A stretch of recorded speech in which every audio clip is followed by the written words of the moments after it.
Hi friends, இஷ்டமாக சமைக்கலாம் சேனலுக்கு மீண்டும் உங்களை வரவேற்கிறேன். நேற்று வெயிட் லாஸ் சேலஞ்ச் டே 69.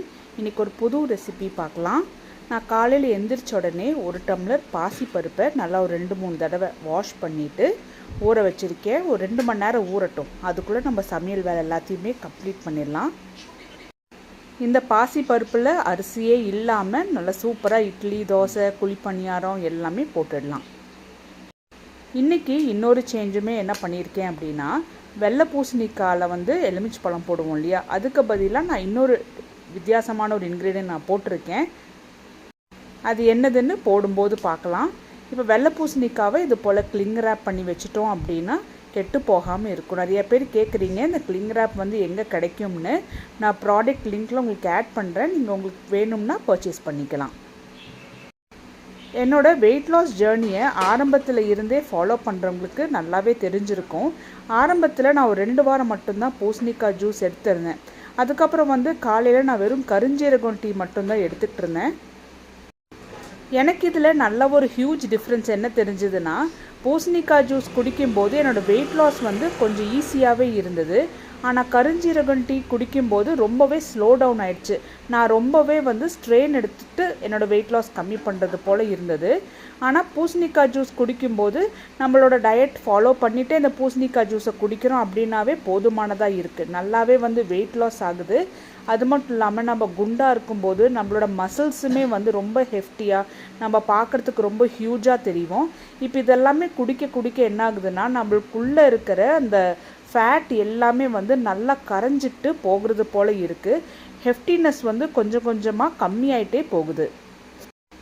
என் கூட சேர்ந்து வெயிட் லாஸ் பண்ணுற எல்லாருக்குமே நான் ஒன்று தான் சொல்லிக்கிறேன். நீங்கள் வெயிட் லாஸ் ஆகிருப்பீங்க. அதுக்கப்புறம் வெயிட் லாஸ் ஆகிறது ஸ்டாப் ஆகிட்டு ஒரு வாரம் அப்படியே ஸ்டேபிளாக இருக்குது அப்படின்னா மனம் உடைஞ்சு போகக்கூடாது. நம்மளோட வெயிட் லாஸ் ரெசிபீஸும் நம்மளோட டயட்டு, நம்மளோட ட்ரிங்க் இது எல்லாமே நீங்கள் ஃபாலோ பண்ணிகிட்டே இருங்க. கண்டிப்பாக இது நல்ல எஃபெக்ட் கொடுக்கும். வெளி தோற்றம் மட்டும் பார்க்காதீங்க. ஏன்னா உள்ளேயுமே நிறைய ஸ்டபர்ன் ஃபேட் இருக்கும். அந்த ஃபேட்டுமே வலிச்சிட்டு போகணும் இல்லையா, அது நம்மளால் எப்படி எடுக்க முடியும்? சர்ஜரி இல்லாமல் நம்ம இதெல்லாமே செய்யணும். அப்படிங்கும்போது நான் குடிக்கிற இந்த ட்ரிங்க் எல்லாமே நல்லா நேச்சுரலாகவும் இருக்குது, எஃபெக்டிவாகவும் இருக்குது. எந்த ஒரு ப்ரோட்டீன் ட்ரிங்க்கோ ப்ரோட்டீன் மிக்ஸோ எடுத்துக்காதீங்க. அது எந்த அளவுக்கு எஃபெக்டிவாக இருக்கும், இல்லை நமக்கு ஏதாவது சைடு எஃபெக்ட் இருக்கா அப்படிங்கிறது நம்மளுக்கு தெரியாது. ஃப்யூச்சரில் அதனால் ஏதாவது நமக்கு பாதிப்பு ஆயிடுச்சு அப்படின்னா என்ன பண்ணுறது? ஆனால் இப்போ நம்ம ஃபாலோ பண்ணுறது எல்லாமே பார்த்திங்கன்னா நேச்சுரலாகவே நம்ம ப்ரோட்டீன்ஸ் எடுத்துக்கிறோம். ப்ரோட்டீன் ரிச் உணவு அப்படின்னு வரும்போது எது வரும்? தானியங்கள் வரும். இப்போது மொச்சக்கொட்டை, கொண்டக்கடலை, இது எல்லாமே நம்ம எடுத்துக்கிறோம். இது முட்டை, இது எல்லாத்துலேயுமே நல்ல ப்ரோட்டீன்ஸ் இருக்குது. நீங்கள் இதெல்லாம் சாப்பிடுங்க, ஒன்றுமே ஆகாது. நம்ம உடம்புக்கு தேவையான ப்ரோட்டீன்ஸும் நம்ம எடுத்துக்கிறோம். அதே சமயத்தில் எந்த ஒரு சைடு எஃபெக்ட்ஸுமே இருக்காது. நம்ம உடம்புக்குள்ளே இருக்கிற கெட்ட கொழுப்புகளை நம்ம கரைக்கிறதுக்குமே நம்ம என்ன எடுத்துக்கிறோம்? இந்த பூசணிக்காய் ஜூஸ் எடுத்துக்கிறோம். டெய்லியுமே கொள்ளு நம்மளால் சமைச்சு சாப்பிட்டுக்கிட்டே இருக்க முடியுமா?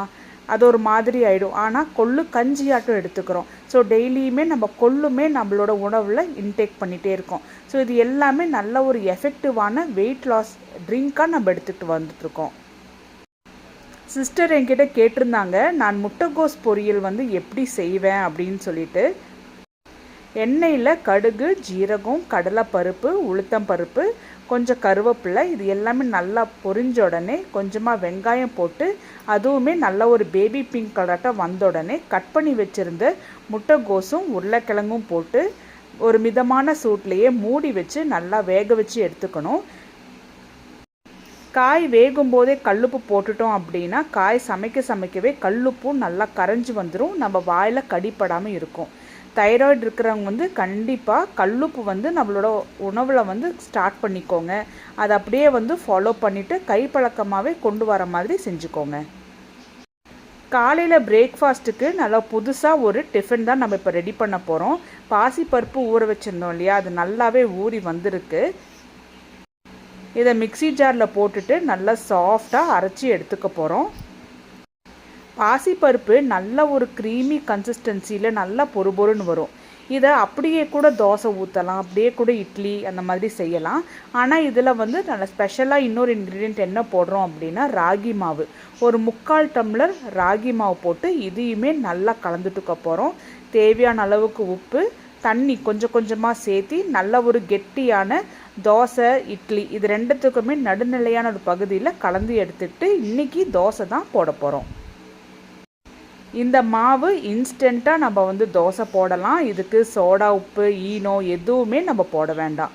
சோடா உப்பு ஈனோ வந்து முடிஞ்ச அளவுக்கு அவாய்ட் பண்ணிக்கோங்க, ஏன்னா அது நம்ம வயிற்றை வந்து உப்புலாட்டம் ஆகிடும். அதே போல் தோசைக்கு நான் தேங்காய் எண்ணெய் தான் யூஸ் பண்ணுறேன். தேங்காய் எண்ணெய் ரொம்பவே நல்லது. நெய் இருந்தால் கூட ஒரு 1/4 டீஸ்பூன் நெய் யூஸ் பண்ணிக்கோங்க, ஒன்றும் தவறில்லை. நம்ம உடம்புக்கு எண்ணெய் நெய் இதெல்லாமே தேவை. அப்போ தான் நம்மளோட ஸ்கின் வந்து நல்லா ஷைனிங்காக இருக்கும், ஹேருமே நல்லா ஷைனிங்காக இருக்கும். தோசை 2 பக்கமும் நல்லா வெந்து எடுத்தாச்சு. இதுக்கு நம்ம என்ன போட்டு சாப்பிட போகிறோம், நம்ம ரெடி பண்ணி வச்சுருந்த கொண்டக்கடலை குழம்பு தான் போட்டு எடுத்துக்க போகிறோம். நமக்குன்னு ஸ்பெஷலாக எதுவும் நம்ம செய்ய போகிறதில்ல. அப்போ தான் டெய்லியுமே நம்ம ஃபாலோ பண்ண முடியும்.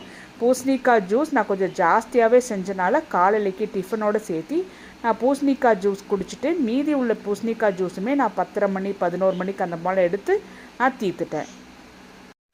மத்தியானத்துக்கு கோதுமை ரவாவில் சாதம் போல் ரெடி பண்ணிவிட்டு கொண்டக்கடலை குழம்பும் முட்டைகோஸ் உருளைக்கிழங்கு பொரியலோடு சாப்பிட்டுடலாம். இன்றைக்கி இன்னொரு ஸ்பெஷலான ரெசிபி, நீங்கள் எல்லாருமே கேட்டுட்ருக்கிற கருஞ்சீரகம் டீ அந்த பவுடர் வந்து எப்படி ரெடி பண்ணுறதுன்னு பார்க்கலாம்.